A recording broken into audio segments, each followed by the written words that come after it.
राम का दर्शन करना है, अध्यात्म और विज्ञान समन्वित रूप से किसी के जीवन में दिखाई देता है तो हमारे आदरणीय एल वेंकटेश्वर गुरु जी भाई साहब के जीवन में दिखाई देता है। वह संत भी हैं और वैज्ञानिक दृष्टि से देखा जाए तो प्रशासनिक अधिकारी भी हैं और साथ में हमारे भाई आरएसएस की जिम्मेदारी जिले की संभाल रहे हैं। भाई साहब सामने बैठे वह लोग जिनके माध्यम से युग निर्माण हो रहा है, पूज्य संत विशाल देव जी महाराज जिनकी आज 50वीं पुण्यतिथि है, जिसपे हम सब यहाँ एकत्र हुए हैं।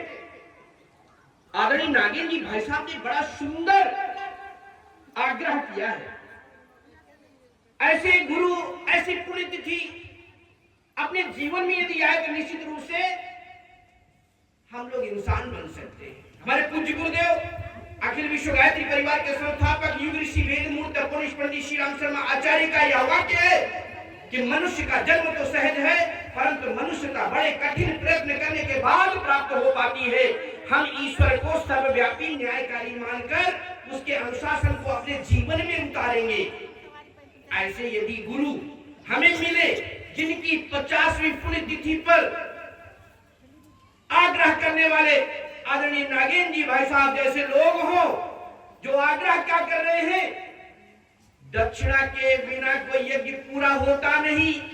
और आज पूज्य गुरुदेव विशाल देव जी महाराज का की पुण्यतिथि पर हम सब को भी कुछ ना कुछ दक्षिणा अर्पित करने के बाद ही जीवन को वह चीजें मिलेंगी जिससे जीवन सुंदर बनेगा, सशक्त बनेगा, समर्थ बनेगा।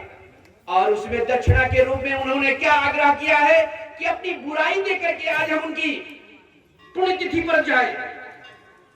अब आप सोचे, मुझे तो लगता है कि यदि हम सब उनके आग्रह को मान पाए तो निश्चित रूप से आज यहां से नया जीवन लेकर के जाएंगे।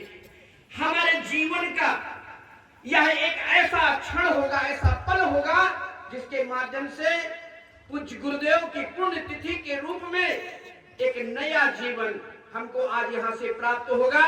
यदि हमारे अंदर उनके आदरणीय भाई साहब के द्वारा जो आग्रह किया गया है, कोई भी बुराई है अपने जीवन में व्यसन की, तो उसे आज यहाँ दक्षिणा के रूप में समर्पित करते हुए पूज्य गुरुदेव का आशीर्वाद लेकर के जाएंगे तो निश्चित रूप से हमारा व्यक्ति निर्माण होगा, परिवार निर्माण होगा और समाज निर्माण होगा।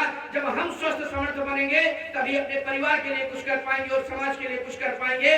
तो आइए हम आदरणीय भाई साहब की बात और उनके आग्रह की ही प्रार्थना आप सबसे करते हैं कि आप सब निश्चित रूप से यहाँ से नशा मुक्त भारत अभियान की एक कड़ी बनकर के यहाँ से जाएंगे और अपने आप को व्यसन मुक्त बनाएंगे, अपने परिवार को व्यसन मुक्त बनाएंगे, अपने समाज को व्यसन मुक्त बनाएंगे और अपने देश भारत को व्यसन मुक्त बनाएंगे पूज्य गुरुदेव की पुण्यतिथि पर। तो निश्चित रूप से जो संकल्पना लेकर के हम लोग आगे बढ़ रहे हैं कि हमारा देश भारत 2047 तक विकसित भारत बनेगा, तो आप सबके माध्यम से निश्चित रूप से यह संकल्पना पूरी होती हुई दिखाई देगी। इसी निवेदन और प्रार्थना के साथ सभी को प्रणाम, धन्यवाद।